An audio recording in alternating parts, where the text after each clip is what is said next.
Dans cette vidéo, nous allons dresser le tableau de signes et le tableau de variation de la fonction racine carrée. Donc je rappelle, on ne peut calculer la racine carrée d'un nombre que si ce nombre est positif. Donc la fonction racine carrée est définie pour tout nombre réel positif. On dit qu'elle est définie donc sur 0 inclus plus l'infini, ce qu'on note aussi R plus. Donc elle est définie sur R plus. On nous a tracé la courbe représentative de la fonction.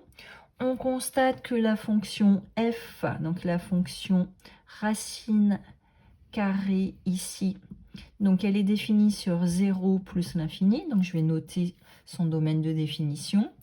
Et les variations de f, c'est une fonction qui est strictement croissante sur son domaine de définition.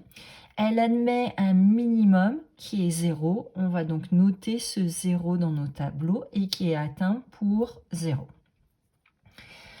On voit aussi que la courbe représentative de la fonction f est toujours située au-dessus de l'axe des abscisses et qu'il y a un seul point d'intersection avec l'axe des abscisses.